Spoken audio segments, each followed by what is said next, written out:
taking a chance.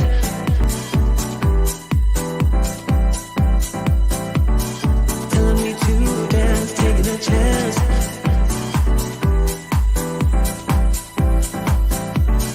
Telling me to dance, taking a chance.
Hello, everyone. Welcome to our live stream today. We usually do this a little bit more during the week, but we decided to go ahead and do on Friday because we have a very special guest that has come into our campus today, and I wanted to introduce her to everybody and have a little chat with her today. So we're going to talk with Claire Hofstetter today. She is an alumna of ASIS. She did go to our Prescott campus. And just a couple years ago decided to come back to join us again on our staff and has been doing all sorts of things. She's a little Jill of all trades, if you will, and doing admissions, and she does a lot of our social media posts. So a lot of those really cool posts that you see are from her. And she's just got a lot of knowledge in a lot of different areas of the massage field. And so I invited her on to come and talk to us today about her experiences from both sides of the coin, being both part of the program and also seeing our new students go through the program and just having different jobs in the industry as well. So without further ado, let's say hi to Claire and welcome her. So hi. Oh, audience. She has her hype team with her. That's awesome. I love it. Thanks for joining me today. And I'm glad you were able to take some time out today to chat because you are a busy woman all over the place, doing all your different jobs and things. So we'll get down to it. So I always ask everybody on this our little broadcast here, what got you into the field? What were some of the steps that got you into that? Or was it something you always thought about doing, a massage, or is it kind of something that progressed over time? It's kind of, I guess, something maybe that progressed over time. So initially, way back in high school, I had wanted to get into a field that where I could help people that was short, like a shorter time commitment, not having to go to like a 4-year school and that sort of thing. So it was already sort of my thought process. And then I decided to go that 4-year path anyway. So it didn't quite work the way I wanted. And I ended up coming back into massage and really thinking like, wow, this is a field that I can, take with me wherever I go. All I need are my hands. And so I decided to, enroll and take that next step. So I was 20 years old and just, wanted to, I guess, just have that trade, have that sort of education that I could bring with me and get to help people. So awesome. At that point, had you had many professional massages before in your life? No, maybe one or two. And so I think that's sort of what that initial start was. My mom had worked in a chiropractic clinic for on and off like throughout most of my life. So she was familiar with getting body work, whether it being like a chiropractic adjustment or often us massage therapists tend to work alongside them. So she had been getting body work fairly regularly, and so she was the one who got me my first massage. I think it had to be 14, and I was weird and awkward, and but I talked with the therapist, and who I think she's still actively practicing today, and just that kind of started to get the gears going, I guess. Oh, awesome. That's so I went to massage school and never hadn't been on the table in my entire life. So people think that's really weird. And I'm like, well, I always gave massages. I just never had the feeling. Yeah. So yeah, it's interesting because I was learning to massage people, not necessarily how to get massages, but what a bonus that is, going to massage school and getting massages every day. Yeah, missed that a lot. Yeah. So tell us a little bit about your journey as you got licensed and some of the places that you worked. I know you've been in different sorts of parts of the field, and that's one of the great things about the field, that we do have a lot of options of where we want to work, and we don't have to commit to one necessarily right away. What are some of your experiences? Yeah, so right after school, I started immediately working in a chiropractic setting. So I worked, alongside a chiropractor, doing all kinds of different things. I wasn't actually doing massage just yet. So I was waiting for my license to come through still. But I still got to actively work with, patients, and getting to work with therapies and get just an idea of sort of what that even looks like to treat somebody who's coming to you with specific problems or pain or condition. So that's where I started, and I stayed in that field for a long time. Obviously, got my license and everything, so I was doing more of the hands-on work. So working anywhere from I'm trying to think of some of the different tasks that I've done that are kind of alongside that. I worked in an office where I would develop x-rays and, even do the initial intake portion. I would verify insurance stuff too, or, maybe doing really specific, maybe 10, 15 minute sessions with a patient, or showing them exercises, getting to do some movement analysis stuff. As my skills and training progressed, I got to do a lot more hands-on, where I was working more sort of like a physical therapy assistant kind of capacity. So I had a mentor and a doctor I worked with who was really willing to give you that education. So I got to, grow that. So getting introduced to cupping, I think that was 2015, and scraping techniques and kinesio tape and all those other different modalities that are sort of part of that wellness realm. So lots of therapeutic work, and working with people with chronic pain or injuries, excuse me, and all kinds of things like that. So I really loved that, getting to see people regularly and getting to see issues resolve, and getting to witness that. So sometimes as a therapist, you might see somebody once and you never see them again. Maybe they're just in town on vacation. Working in that capacity, I got to see people consistently, and you get to learn their stories, and learn about their goals and their grandkids, or their marathon that they're running or whatever. And so it's fun to kind of build that community sense, I guess. Oh yeah, I love that. So did you stay there for a long time and then decide to explore other options? Yeah. So I worked along, probably up until about 2018, I worked in chiropractic. So I completed school back in 2012. So it was about 6 years, I guess, working in more of a chiropractic clinical setting.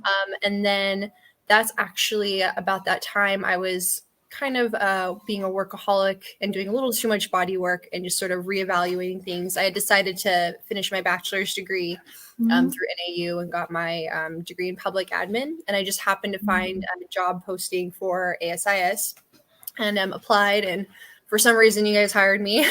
So we don't regret the day at all. We love that. So I thought that I could marry, my previous experience as a massage therapist with my, newly acquired administrative sort of skills, and then being able to give my own perspective for, prospective students coming in, and, just sort of like a well-rounded fit. So that was back in June 2018.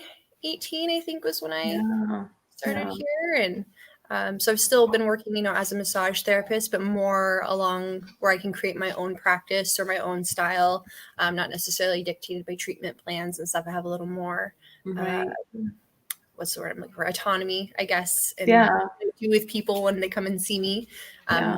Continued my education and that kind of stuff. So sort of shifted away from that clinical part where I Yeah. still do that type of work, but not in that capacity anymore. So Right. Yeah. I love that you were able to get the massage and then go back to school and complete that. And so were you working while you were still getting your degree at NAU? Were you doing the massage as well? yes, Okay. which I Yeah. think that was part of my working. I was working in 2 different places and then going back to school full time, like an online accelerated program. So it was a lot of things. So when I was done with that, I was like, okay, like I need to switch and to change into something different. So that's Yeah. what kind of led me to transition out of doing all of those things. Awesome. Yeah, I'm just gonna pause for a second and say a little shout out to Jimmy G, who said Claire rocks, and so does Michelle. But we know what Claire does, and Shannon says hi too. So I wanted to say hi to those guys out there. Thanks for joining us on our live. Getting to talk to Claire here about her journey through the massage field, and so going to the school and then being on the other side of the coin and seeing the students come through the program. Are there any? I was trying to think of like a 2-part question. So one, some of the classes that you liked, I know you kind of went towards like the injury rehab kind of Western side of massage, but I know, with the program, we have a lot of East meets West kind of things going on. Were some of the classes there that you really, really enjoyed? And at the same time, like when you see new students going through those classes, do you get like really excited for them about what they're going to learn? Or do you see like different aha moments of the same things that you kind of went through when you were in class too? Yes. So yes. a lot of things to unpack. I didn't even pick some pieces of it there. Yeah. So I'm trying to think a lot of the different like modalities and things that I got to learn, through the program. I love like different pieces of it. So like connective tissue work I thought was really, really interesting because I had never been or had that like awareness of like what the heck fascia even was, before going into school. But I loved like doing like shiatsu work and Thai massage. Trying to think of some of the other things that we did in school now. It's been a while. So I did love that like Eastern aspect of things. And I see a lot of those like layers that still translate into, what I work with today. My career kind of took me more that Western one. So I'm trying to kind of get back over to the more of those, there's a whole other paradigm of just how the body works and how we view things that I think kind of gets overlooked sometimes working within the United States, especially. We're very Western. So it's important to bring that back in. So I'd like to continue at that as my, career continues to grow. So. Yeah, I tell students all the time when they graduate here, they're going to know more about Western philosophy than Eastern philosophy more than I ever did. Even though I've been in the field 20 years, it's just not something I did a track of. And I kind of say one of these days I'm going to sit in on our classes and take them with the students because I really want to learn them too. And just seeing the amazing aha moments I see a lot happen in those Eastern modalities for the students. I feel like not all of them they're like, I don't know what this is, because it's not something that's as talked about or as known about, I think, in some of the massage fields. We're thinking more of the Swedish stuff and the like deep, elbowy things and that kind of stuff. And so, they're coming into this unknownness of the Eastern modalities, and to see them come out of it is just like these huge, like proud moments and excited moments. And I'm going to use this stuff and to see how it can translate onto the table. And it's pretty cool to be able to see that. And to know that you don't have to do a full hour session of just that, but you can take pieces of it and translate it into your integrative work and what we're really trying to encourage with our students. So have you talked to students about that before? Have they had those types of conversations with you?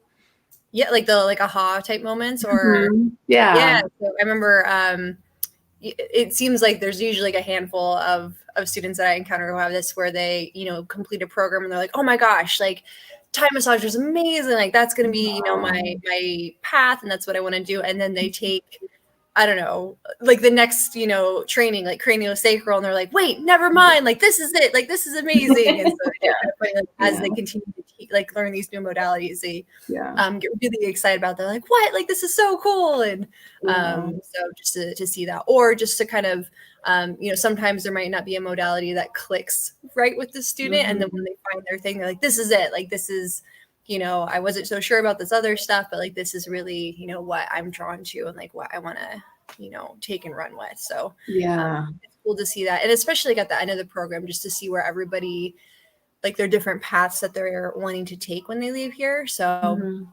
I've talked about before, some people are really drawn to working, maybe with like prenatal, postpartum, pregnancy, infant massage, like that world is very, near and dear to them. And so that's where they gravitate towards, or working in more like oncology, or like clinical, like medical massage, post-op, or like burn survivors, things like that. So it's cool to see like all the different like niches that one can get excited about and drawn to, and just there's so many different paths that everybody can take. So it's cool to see those little like maybe I should go and do this, or integrate that into a practice. So absolutely. Which reminds me that, so you just recently decided to explore a little further of some of the lymphatic training.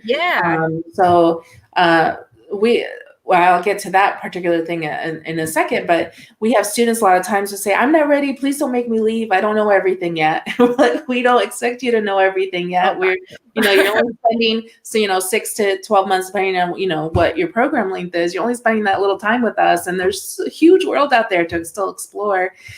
So if you found, Thai is your thing, there's advanced classes out there. There's trips to Thailand that you could go and learn in actual, in a Thai setting and that kind of thing. And so I love that there's the continuing education. A little shout out to Jimmy G, who is hopefully still watching there, who does a lot of great continuing education classes out there that, they can explore further. And you can take little snippets of them, like a little weekend, a couple hours, that kind of thing, or do something like what you did. And you want to talk about that a little bit of what you pursued? Sure. Yeah. So I, most of my career, like I shared, has been more in that clinical, like therapeutic, injury rehabby, very Western sort of model. And I recently was, I knew about this workshop for a while, and it took me a while to finally commit to it. So it's, I recently was certified in manual lymphatic drainage in the Vater technique. And it's very, very different than anything like I've ever done. I think one of my partners in class said, wow, Claire has never touched anybody gently ever in her life. So, lymphatic work is, very delicate, very, not delicate, but it's a light touch. Your intention is substantially different than if I'm trying to, get some, like a trap, to release something. Trigger point. So it was really interesting to shift my perspective there. And then the amount of knowledge that I learned, it was a 6-day, intensive, like 40+ hour training, where I was just like, oh my gosh, like, what have I been doing all these years? I've just been smashing these little lymph vessels. And I feel like, we talked about it in school, but it was never emphasized as much. So I was like, wow, this is a really important system. And it is often neglected, or anyway, I just like, the more that I find that I learn, the more I realize, like, I don't know. So I'm constantly just like, am I ever going to catch up there? Like, probably not, which is, I think, a good place to be always, willing to learn and be educated and to process all of that. So just kind of funny where I was like, what? It's so much knowledge. So all the classes. Yeah.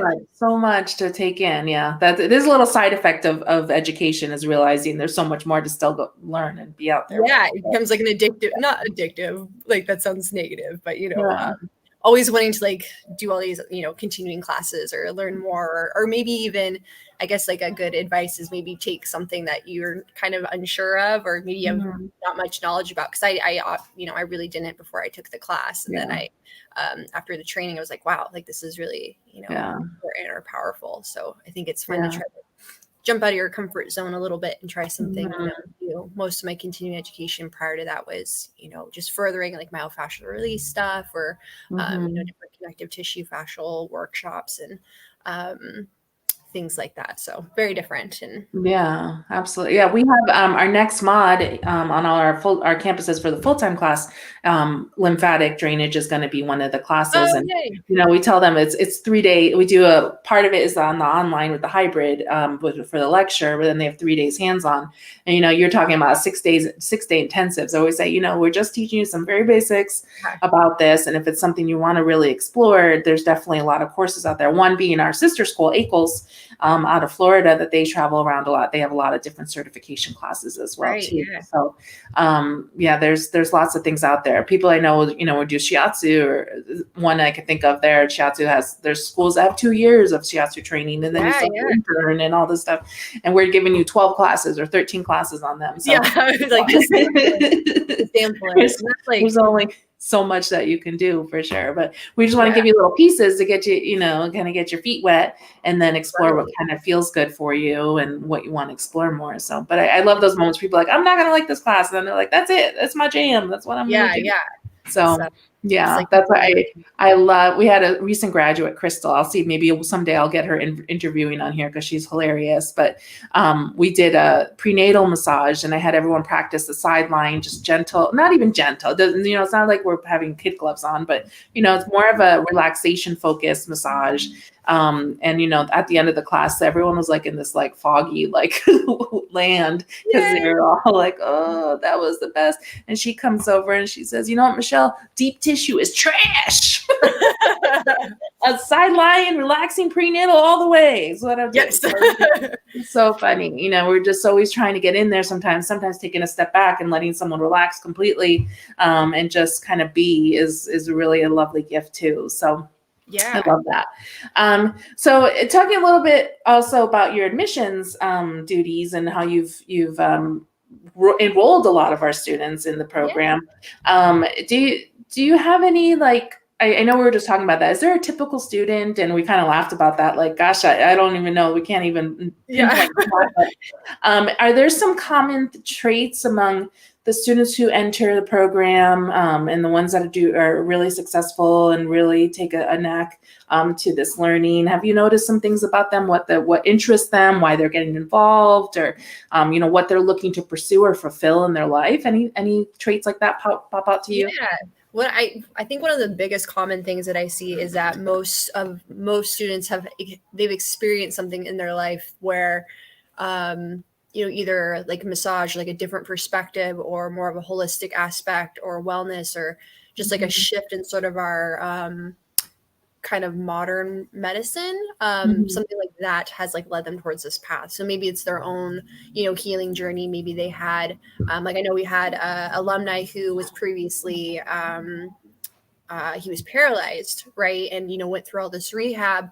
And that was one of the sort of aha moments, was some of the techniques that they did during his, rehabilitation, he would do on himself, and realize like how beneficial it was, and how it helped him to, be able to regain his mobility, and to, walk and actually, continue through a massage therapy program later in his life. So I feel like there's a lot of those sort of things, or maybe somebody's, mother had something going on, and something was very beneficial for them, or they just sort of see like that power of human touch, whether it's the aggressive elbow, or even more gentle sort of care. So or even just sort of seeing that again, kind of that modern medicine isn't quite working, or doesn't quite align with their like core values. So they're looking to, find something that they're passionate about, something that they can get, behind, and just sort of say like, I think we can do things a little bit differently. Yeah. That tends to be. So whether they're, 18 and fresh out of high school, or they're, 60 plus years old and looking to, start over like career number 3. Because we've had all kinds of different people in between, but that seems to be sort of that common thread, is there's some sort of, there's some sort of positive experience that they've had, or someone in their life has had, that's, transformed their like perspective on how we help people, how we treat people, and get that. So, yeah. Do you notice the more not fresh out of high school students maybe concerned about being able to keep up in the field and the physical demand of it, and seeing have you seen them, either express those feelings, and at the same time, what has been the outcome for some of the students who pursued it and decided to go for it? Were they able to keep up and do all the work and be able to finish program? It's definitely a good question. Yeah, I think a lot of them have that sort of fear that, oh my gosh, I'm going to be the oldest person in the class and it's going to be so strange. And, 9 times out of 10, that is not the case. And I think just the way that we approach learning here too, it's so much different. Like there is an aspect of technology, but there's also there's different things everybody sort of brings to the table. So it becomes if somebody is, struggling maybe with figuring out how to access, the online learning portals or whatever, there's that community that's here to help support it, and kind of vice versa. So maybe somebody is struggling with like communication or writing skills or something like that. Maybe somebody was a previous, administrative like executive in another life, and so they can bring that to the table. So I find that helps out as far as like the education goes. And then as far as physical demands and that sort of thing, it just is 100% on like your body mechanics, which gets pounded in Swedish. So work smarter, not harder. And it depends on what kind of path. So a lot of, self-preservation, taking care of yourself first before you can take care of others. So really creating those boundaries,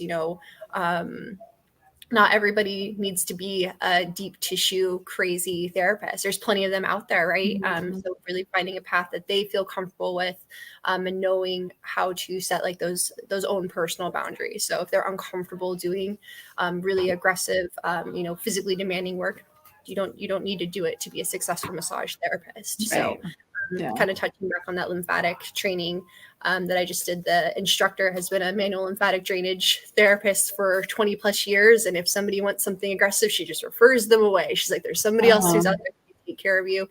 This is what, my passion is. So you can really just kind of, figure out what your niche is. And I find too that even like the older students, they've often have gone down a career path before, or they have found out exactly what they do not want to do. So they even have more of a clear direction than somebody who might be, straight out of high school. They know that they don't want to, continue doing what they're doing, or, they have a better, I don't know what I'm trying to say. Not necessarily better, but often they can have more of a clear direction where they want to go. They've already been where they don't. Right. So they can really, overcome any obstacles that they might foresee or might have, and can get there. So I love seeing those students who are like, I can actually do this. Like it's even the physical obstacles that some of them have, and then they realize, okay, it's about body mechanics, it's about leverage, it's about using your strengths and using it to your advantage and not trying to work harder, like you said, but also like the more of the other blocks that people have. I wasn't a great student when I was in high school, or just barely squeaked by, and seeing those like, wait a minute, I actually am smart and I know how to do things. And it's like, because now you're interested in this and it's important, and we're going to work with you to make sure that you're going to get the information. So, and then you're actually physically working with it, so you get that kinesthetic part of it as well. So I love when we have those moments of those students like, oh, I didn't realize like I could be good at school. Like it's pretty amazing. My favorite thing too is when we have classes that start together and we have so many different people from such very different backgrounds. We're like, we're just like, how are they going to get together? So it was a class they've graduated way back, last year sometime, or previous year even, but, a student who was like in her 50s, she'd never gone to any school before. She's in the class, and we have somebody who has like their master's degree in kinesiology, and then like a fresh 18-year-old kid, right out of high school, and they're all together working very closely with each other. I'm like, are they going to get along? They're one of the most closest tight-knit groups that like help their little like and I remember that graduation. We're like, how did that work? We all said, how is it going to work? And somehow and it was amazing. It was like one of the most beautiful things that we saw. It was great. It was wonderful to see them grow together. Never have a conversation in a coffee shop together, and then you're like, oh my god, look at them being like besties by the time that they leave. I know, it's so fun. I love seeing that. I love seeing that little family and that bond that they get to develop, and then again they're like, please don't make us leave. So I know, we always tell them we always have a home here. That's why some our alumni can always come back and sit in on classes, and and get to keep visiting us and tell us how they're doing. We always want to see them too. So I do love those moments when they come and they bring their kids that we saw when they were babies and all that. Yeah, it's so great. So wonderful. So thank you so much, Claire. I want to, I know that taking precious time out of your day today and being able to talk to us and share some of your experiences, both sides of the coin here at ASIS, a very unique perspective that you have. I really appreciate you sharing that with us. And I know if you call into the school and want to ask more questions from Claire, more of a different perspective for her being in both parts, I know she'd be happy to answer some of those and some of the emails. And she does help with some of the admissions as well, and some of those questions as well too. So, but just as a reminder, if people want to get in on the next classes, we have a January 25th, I think, right it is our next full-time start, and our next part-time start is February 6th. So they're coming up right around the corner here. And we're going to have some good classes forming here, so you can be in that random group of people all over the place. And they're going to be best friends forever. So, friends with strangers. Yes, exactly. Come as strangers, leave as friends, right? Yes, there we go. Exactly. Yes, absolutely. All right, Miss Claire. Well, thanks so much. Thanks everyone for joining and those catching us after the live. We'll see you hopefully next week with some more great content, and look forward to seeing that. Keep your eye on our Facebook and our YouTube to find out when the next one's going to be. Thanks, everyone. Woo! Claire!